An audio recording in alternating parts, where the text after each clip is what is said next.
Hi, good evening. मैं doctor Archana Sinha, A farmer district and session जज from Delhi judicial services. आप लोगों को गाइडेंस क्लासेस दी थी मैंने AIB 19 के एग्जामिनेशन के लिए, उन बच्चों की हेल्प करने के लिए जो नए बच्चे आए हैं बार में और जिनको एग्ज़ाम देना एडवोकेट का लाइसेंस के लिए और आगे प्रैक्टिस के लिए मैंडेटरी है। इसका नोटिफिकेशन 19 का AIB E19 3 सितंबर को आया था।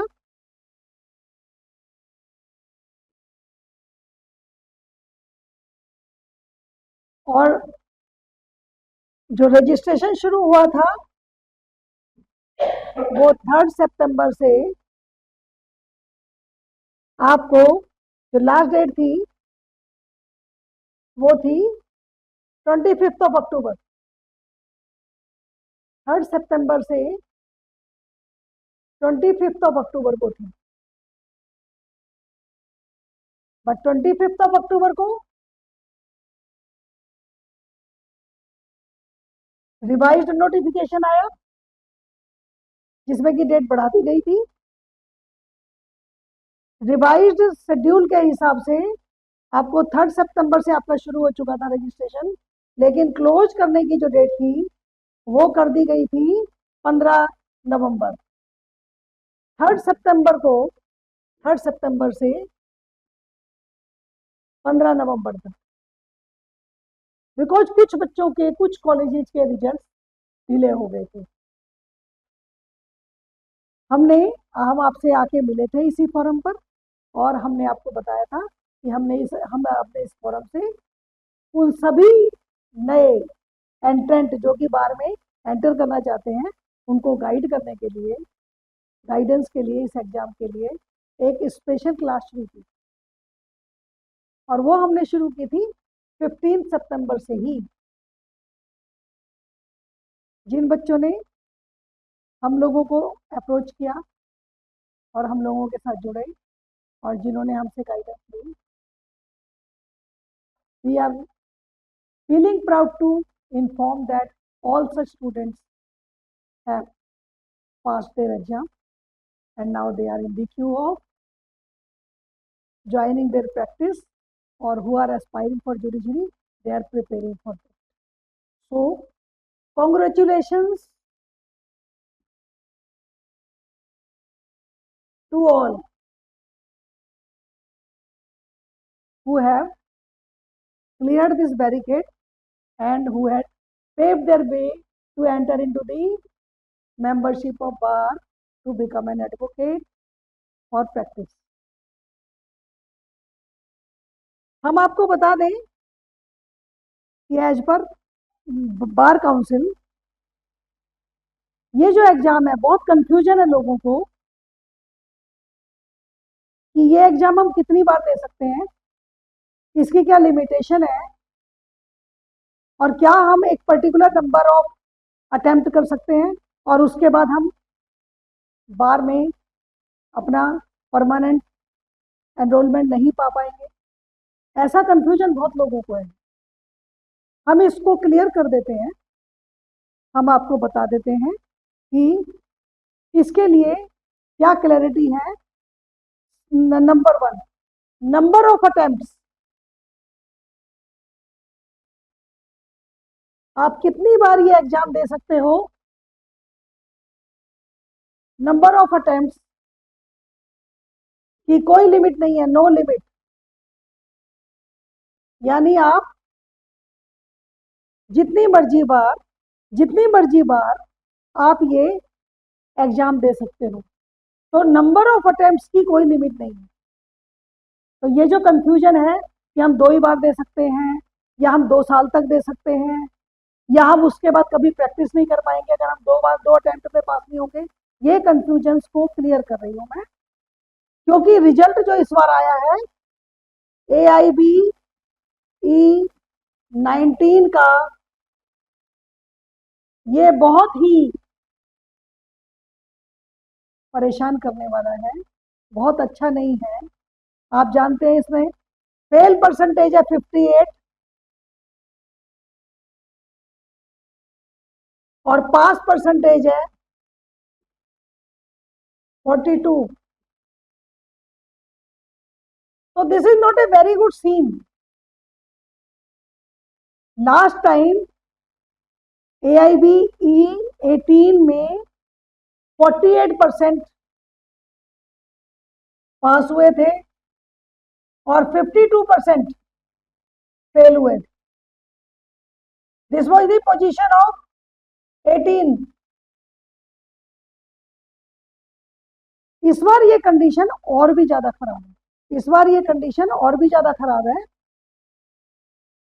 इस बार ये पास परसेंटेज घट गया है, नीचे आ गया है 6%, और फेल परसेंट बढ़ गया है 6%।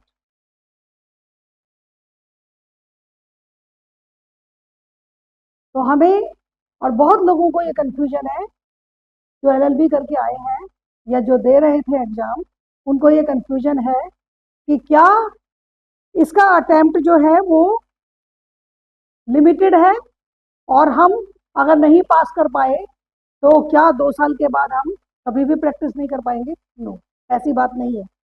इसके जो अटेम्प्ट्स है, नंबर ऑफ अटेम्प्ट्स आप कितनी भी बार दे सकते हैं, इसमें कोई लिमिट नहीं है।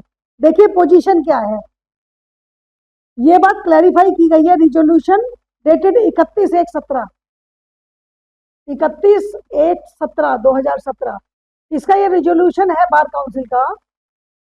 इसमें ये बात क्लियर की गई है कि आप देखिए, मैं उसको पढ़ के सुना रही हूं आपको। It has been clarified that while the right to practice would only be for 2 years under a provisional enrolment. देखिए, आपने मान लीजिए रजिस्ट्रेशन कराया अपना 2018 जुलाई में,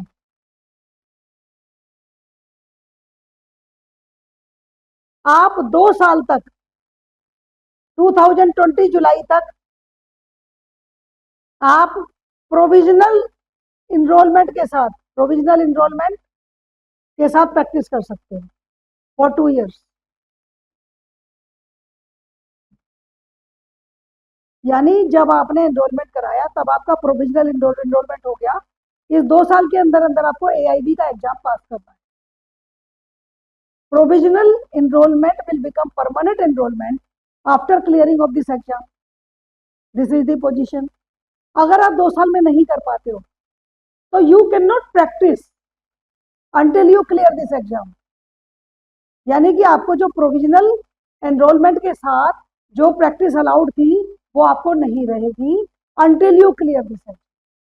यानी कि आपको प्रोविजनल इनरोलमेंट के साथ प्रैक्टिस को छोड़ना पड़ेगा और इस एग्जाम को क्लियर करने के बाद फिर से प्रैक्टिस को कंटिन्यू करना पड़ेगा। क्लियर? तो दिस इज द पोजीशन। तो जो लोग, जिन लोगों का ये हाल है, जो इस एरिया में आ रहे हैं, वो परेशान ना हो, वो आराम से, अगर वो उनको 2 साल हो चुके हैं प्रोविजनल एनरोलमेंट के साथ और उनका एग्जाम फिर भी क्लियर नहीं हुआ है, तो वो प्रैक्टिस को थोड़ा स्टॉप कर देंगे, एग्जाम क्लियर करके फिर से प्रैक्टिस कर सकेंगे। ऐसा नहीं है कि उनकी LLB की डिग्री बेकार हो जाएगी। तो ये क्लियर कर रहा है इस बात को 31/1/2017 का नोटिफिकेशन। तो प्लीज इस रिजोल्यूशन को बार काउंसिल की वेबसाइट पर जाकर आप खोल सकते हैं। And it has been clarified that with provisional enrollment you can practice for 2 years, and if you don't clear your exam, जो मैंडेट है, तो आप प्रैक्टिस को स्टॉप कर देंगे। उस एग्जाम को क्लियर करके you can again start your practice. और नंबर ऑफ अटेम्प्ट ऐसा नहीं है कि ये 1 साल में पहले 2 बार होता था, अब 1 साल में 1 बार हो रहा है। हो सकता है कि 2 बार हो जाए। बहुत सारे बच्चों को ये भी कंफ्यूजन है कि ये 6 महीने बाद आएगा या 1 साल बाद आएगा। तो पहले ये हर 6 महीने पर होता था, अभी पीछे 2 साल से ये 1 साल पर हो रहा है। आपने देखा 18 और 19 जो है वो 1 साल के बाद हुआ है। ऐसा लगता है कि 1 साल नहीं होगा, सालाना है, 6 महीने बाद नहीं हो रहा है। तो आप लोग अगले साल की वेट करें 20 के लिए और AIB 20 के लिए, लेकिन अपनी तैयारी करें। अब हम आते हैं एक और चीज पर। अब हम देखते हैं कि सिलेबस, ये नोटिफिकेशन का मैं आपको आप बार में इसे भी देख सकते हैं और ऑल इंडिया बार के पोर्टल पर मिल जाएगा ये रेजोल्यूशन आपको, और ये रेजोल्यूशन हम आपको आपके ग्रुप पर भी डाल दें। इसके अलावा हम आपको बताएं, जो बच्चे क्लियर नहीं कर पाए, देखिए इस एग्जाम को क्लियर करने में कोई ज़्यादा मेहनत की बात नहीं है, बहुत ज़्यादा मुश्किल भी नहीं है ये paper. This is basically screening test. जो ये स्क्रीन करना चाहता है कि आपने जो एलएलबी की परीक्षा की है, प्रोफेशनल डिग्री जो ली है, वो आपको प्रोफेशन में आने के लिए तैयार करके लाई है कि नहीं लाई। Just screening test and it is an open book competition. इस बार जो हम देखते हैं, हमने जब ये गाइडेंस शुरू की थी, एक स्पेशल क्लास लगाई थी उन सभी नए बच्चों के लिए, बहुत टोकन फी पर, बिल्कुल टोकन अमाउंट पर हमने जो ये लगाई थी गाइडेंस क्लास, और हमारे सारे बच्चे पास हो गए डिस्पाइट दिस रिजल्ट। तो उसमें हमने उनको बताया था कि हमने थोड़ी स्ट्रेटेजी अडॉप्ट करनी पड़ेगी, स्ट्रेटेजिकली हमें पढ़ना पड़ेगा, क्योंकि हमारे पास अवेलेबल जो डेज थे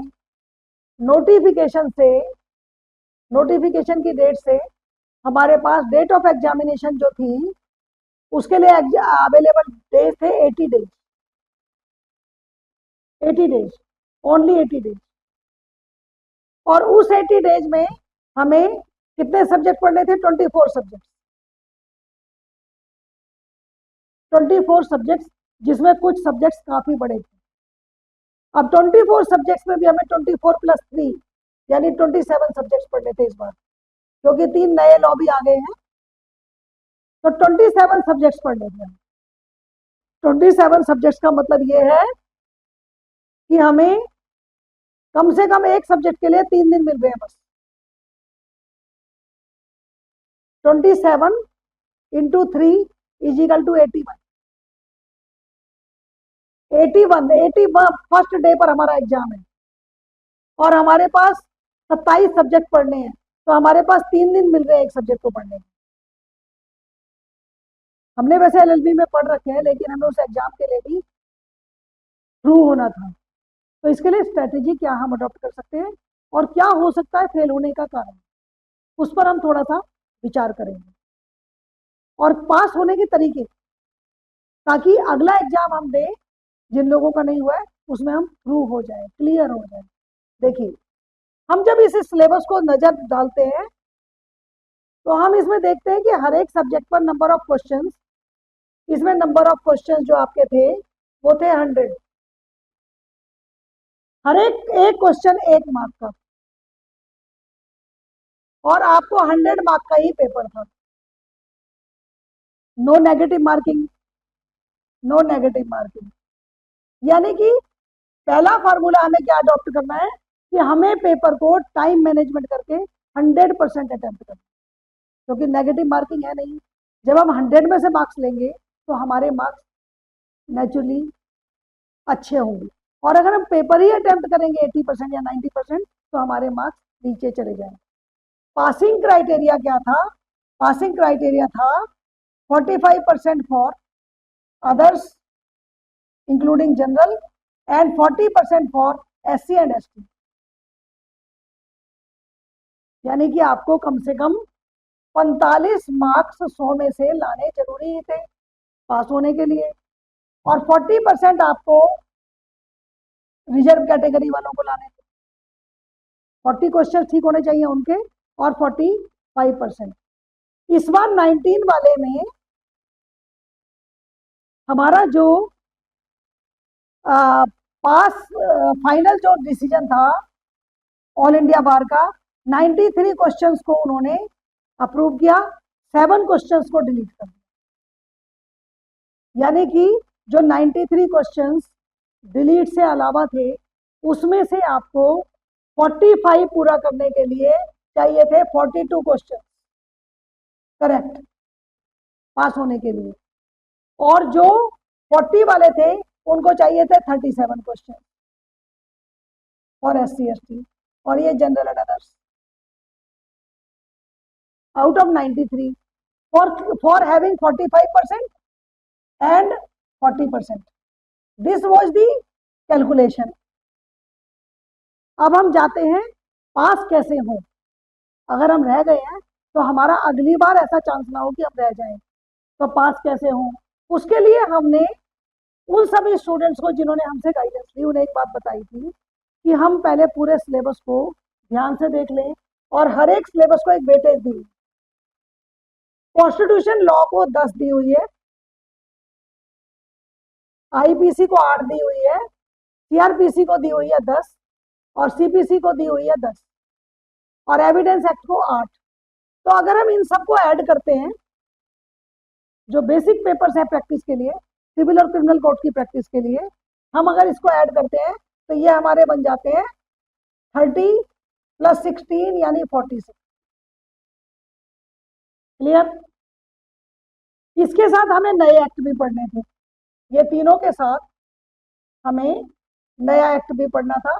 इसके साथ बीएनएस पढ़ना था, इसके साथ बीएनएसएस पढ़ना था और इसके साथ बीएसए पढ़ना था। हमने अपनी जब गाइडेंस शुरू की थी तो हमें अपनी क्लास में सबसे पहले इन तीनों को लिया था और दोनों को ओल्ड एंड न्यू को लेकर कंपैरिजन किया। तो आपको वही करना है, आप पहले इन तीनों को कंट्रोल कर लें ताकि आपको ये पता चल जाए व्हाट इज द चेंज, क्योंकि चेंज पर ही अटैक होना है क्वेश्चन का, चेंज वाले में से ही आना है। तो वो हमें ये हम देखेंगे कि अगर हम इनको ऐड करते हैं तो हमारे 46 आ जाते हैं। तो अगर हम ये 46 क्वेश्चंस को रेडी कर लेते हैं और इनके साथ कुछ और भी पेपर्स जोड़ लें तो हम इस पूरे सिलेबस को 2 हिस्सों में बांट सकते हैं, मेजर एक्ट्स और माइनर एक्ट्स। तो अगर हम मेजर एक्ट्स की बात करेंगे, जो हमारे क्वेश्चंस आए पेपर में, हमने जो क्वेश्चन पेपर देखा उसमें 60% क्वेश्चंस जो थे, 60% क्वेश्चन आपके आए इनमें से, और इसके साथ ऐड हो गए टीपीए, कॉन्ट्रैक्ट, फैमिली लॉ और एनआई एक्ट। क्योंकि ये कोर्ट की प्रैक्टिस के हिसाब से जरूरी है, you are going to become an advocate, practising advocate. तो कोर्ट की प्रैक्टिस में कोर्ट में कौन से ज्यादा हमारे को जरूरी है, तो सिविल लॉ के लिए ये और एनआई एक्ट और ये मेजर एक्ट जो हमने आपको बताए थे। अगर हम इन सारे एक्ट को देखते हैं तो हमारे 60% सिलेबस खत्म हो जाता है, कवर हो जाता है। तो हमें जो तैयारी करनी है, हमने इन 60% वाले एरिया पर, मेजर एक्ट पर कंट्रोल कर लेना है। कंट्रोल कर लेंगे तो हमारे 60% पेपर में से 45% आराम से आ जाएंगे और जिनको जो SC ST है उनका 40% आ जाएगा। उसमें कोई बड़ी चीज नहीं है। बाकी जो इतनी लंबी लिस्ट है बाकी एक्ट्स की, वो सारी की सारी हम माइनर एक्ट मान के चले और उनमें हम समय कम दें। तो हमें जैसे हमने किया था, हमने मेजर एक्ट्स में हमने जो समय दिया वो 45 डेज दिए और बाकी जो एक्ट्स थे उसमें हमने 35 डेज दिए। तो इस तरह से हमने सारे सिलेबस को भी कवर कर लिया और हमारे जो मेजर एक्ट्स थे उसमें हमारा कंट्रोल हो गया। तो हमें तैयारी कैसे करनी है, एक तो सबसे पहली बात हम बताएं कि मार्केट में जो गाइड बुक्स हैं उन पर आप बहुत ज्यादा रिलाई नहीं करें, because this is open book and bar council चाहती है कि आप एक्ट पढ़ना जानते हो और आप एक्ट में कौन सी चीज कहाँ है आप उसको जानते हो और बेसिक लॉ आपका क्लियर है। तो आपको इन बेसिक लॉ पर कमांड करना है और प्रीवियस ईयर के जो क्वेश्चन है उनके पैटर्न को देखते हुए आपने अपना प्रैक्टिस टेस्ट करना, राइट। दूसरा, अपने पूरे सिलेबस को मेजर और माइनर में डिवाइड कर लीजिए और फिर अपना जो समय है वो अच्छे से मेजर एक्ट पर ज्यादा दें और माइनर एक्ट पर कम दें। इस तरह से आप कवर कर सकते हो 27 लॉज। आप ये देखिए यहाँ 19 लिखा हुआ है, राइट, लेकिन 19 में यहाँ ये एक की जगह 2 3 4, तो ये 19 में 4 जुड़ गया, ये 23 हो गए। अब हम बाकी देखते हैं, तो ये आपका 23 के साथ ये जुड़ जाता है 24 और 25। इसके बाद हम यहां देख रहे हैं कि फैमिली लॉ में आपको हिंदू लॉ और मुस्लिम लॉ ये दोनों करने हैं। और यहाँ पर हमारे एविडेंस एक्ट में बीएसए भी करना है, और यहाँ पर हमें बीएनएसएस भी करना है, और यहाँ पर हमें बीएनएस भी करना है। यानी कि हम टोटल मिलाकर 27 सब्जेक्ट को कवर कर रहे हैं, और हमें इन्हें 2 हिस्सों में बांट लेना है, मेजर और माइनर। माइनर वो हैं जो 40% सिलेबस को कवर करते हैं, मेजर वो हैं जो 60% सिलेबस को कवर करते हैं। तो this is the strategy we should adopt, और हमें अपना दिल छोटा नहीं करना चाहिए। इसमें कोई ऐसी बात नहीं है, ये सब होता रहता है, इसमें कोई ज़्यादा दिल छोटा नहीं करें।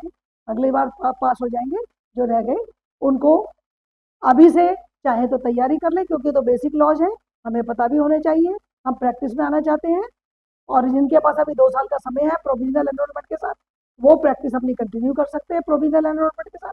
2 साल में वो इसको क्लियर कर लेंगे। नेक्स्ट ईयर जरूर कर लीजिए, नेक्स्ट एग्जाम में। और जो पास हुए हैं उनको बहुत बहुत बधाई, वो अब बार के मेंबर हो गए हैं, प्रैक्टिसिंग एडवोकेट हो गए हैं। They can boom their practice, they can do their practice with full fledged. बहुत सारे बच्चों को ऐसा कंफ्यूजन है कि सर्टिफिकेट ऑफ प्रैक्टिस हमें कब मिलेगा। देखिए आपका रिजल्ट आ गया है, और आपका जो रिजल्ट है, अगर हम देख रहे हैं नोटिफिकेशन ये वाला, तो यहां पर आप देखिए आपको कैसे देखना है रिजल्ट। इसके लिए ये विंडो है, ये आपने ये भरना है, और आपको इसके बाद रिजल्ट आ जाएगा। ये विंडो आपने वेबसाइट पर जाकर करना है, और इस तरह से आपको आएगा आपका रिजल्ट।